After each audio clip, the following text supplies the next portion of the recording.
YouTube, it's Mr. Lubufu, still a little bit on the sick side, so it took me a couple days, specifically, it took me 2 days to upload my my spoiler video because I didn't have a voice yesterday. So we're gonna just go ahead and try and get as many as we can. There's a lot of them. They've been busy, so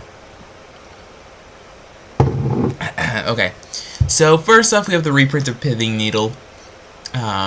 So when it enters the battlefield, you name a card, and activated abilities of sources with the chosen name can't be activated unless they're mana abilities. So we had Phyrexian Revoker from New Phyrexia, and now that it's rotating up, we have Pithing Needle again. Do I think it's going to be insane? Probably not. It's a somewhat decent sideboard card against... I mean, Jace isn't around, right? So it's not as relevant, but it's still a decent sideboard card. It's not going to make, huge impacts in my eyes. We've got some sort of ooze manipulation. I don't remember exactly what it's called, but it's X in green. Put an XX green slime token onto the battlefield. So this is a pretty good card, especially for limited. For standard, probably not so much. But because it scales rather quickly, you can just get a giant slime token. So early on, you can get a 2/2 for 3, which I know it's not the best in the world. But if you have a ton of populate cards, it could be pretty good. Otherwise, you just make bigger and bigger slimes. This one we didn't have an image for. It's Golgari Decoy, so it's 4 mana 2/2. All creatures able to block it do so with Scavenge 5. So it's prize unicorn that you get to abuse it once it dies because everything blocks it. I think it's pretty good. It's a decent limited uncommon, just because Prize Elephant's already pretty good. Set up a good alpha strike. I'm just taking drinks so I don't completely lose my voice today. Next you have Centaur Healer. So it's a 3/3 for 3. When it enters the battlefield, you gain 3 life. Not bad. It's a good common, I would say. Not like the best, but certainly up there if you just want a good solid early beater. It looks like a very aggressive format. Next you have Mercurial Chemister. The 5 mana 2/3 that has blue tap, draw 2 cards, and red tap, discard a card. It deals damage to the target creature equal to its discarded card's converted mana cost. This is definitely a limited bomb by every stretch of imagination. That's pretty good. Just blue tap, draw 2 cards. Ugh, the value. Standard, I don't think it's gonna get there because for 5 mana, it's a little bit sketchy. So I don't think it's gonna see standard play, but limited, you open this. That's pretty good. Next, you have Tablet of the Guild. So it's a 2 mana artifact. When it enters the battlefield, choose 2 colors. Whenever you cast a spell, if it's at least one of the chosen colors, you gain 1 life for each of the chosen colors it is. I don't think it's that good. You'd have to have like a dedicated Izzet deck or Azorius or Rakdos or Golgari or whatever tribe you want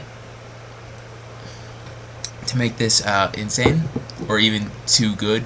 You gain so little life relative that unless the format's extremely fast, which it could be, like if the format's fast, this could probably be a lot better, but right now it doesn't seem that good. Now you have Psychic Spiral. So it's a 5 mana instant. Shuffle all cards from your graveyard into your library. Target player mills that many cards from their library. I don't like it. I don't see enough mill to make it a standard limited archetype yet, so moving on. Oh, we've got this card I really like. I don't remember exactly what it's called, but it's Big Mythic Stupid Flying Vampire. For those of you who know, anytime I open a big stupid mythic dragon in limited, that's what it's called. This one's pretty good though. So it's 3 colors, triple black for a 6/5 flyer. It says whenever a creature deals combat damage to opponent, put that many +1/+1 counters on it. This seems pretty good, I'm not gonna lie. Especially in Heartless Summoning. But nevertheless, this guy does work. Serious work. They have to have an answer, basically, is what I'm saying to this card. So this one, I would not be surprised if it saw some standard play. if I may tweak with it a little bit,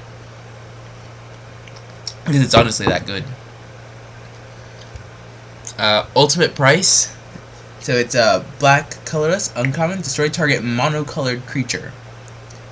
So with both Doomblade and Go for the Throat rotating out, they're like, okay, well, we have to print a new 2-mana removal spell because murder is not, you know, it's 3. It's good, it's unconditional, but... And I think Wizards hit the nail on the head with it. So much like how Go for the Throat, you know, destroy target artifact creature in a block full of artifacts. Ultimate price, destroy target monocolored creature in a multicolored set. Great job. I think it's going to be better in older formats, Legacy, well, okay, maybe not Legacy, but in Vintage at least, maybe in Modern. I'm not sure how good it's going to be in Modern, but definitely a good one to print. So I approve. Not like they need my approval for anything. We have Ash Zealot. So it's a red 2/2 first strike haste, which is already pretty good. That whenever a creature casts a spell from a graveyard, Ash Zealot deals 3 damage to that player. Yeah, this is a card. It deals some serious work against zombies, and of course, more hate against Snapcaster Mage. But it's already like a pretty aggressive card, so that's pretty good. I like it. Also, the art is gorgeous. Next we have Stealer of Secrets. So it's a or it's a Scroll Thief that instead of a 1/3 it's a 2/2. Not that bad. I typically like the effect, being able to cantrip. I don't think it's, you know, insane, but I think it might be a good common to have if you're playing blue. In limited, of course. Now we have Counterflock. So it's blue-red. That it can't be countered, and counter target spell you don't control, and also solo.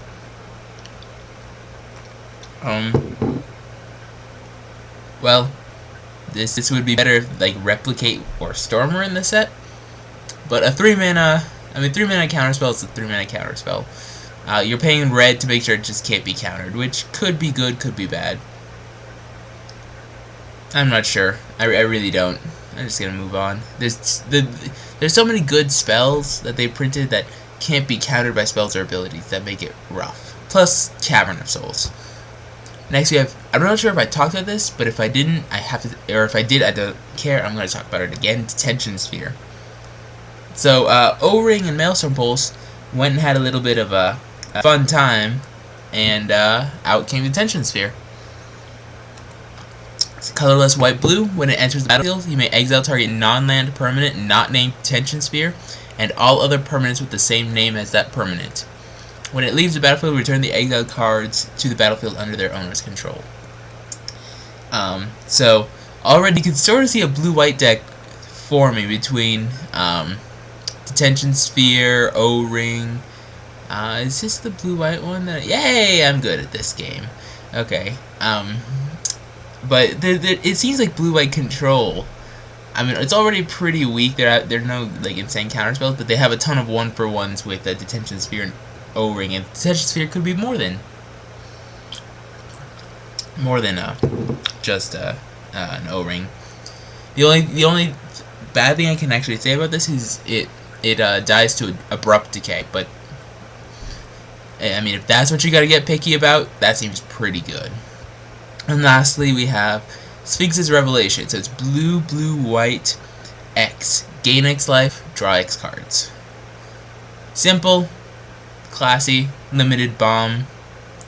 I'm not sure how good it'll be in Standard, but if the format's fast enough, they're probably not going to see play. But I'm pretty on the edge about this card.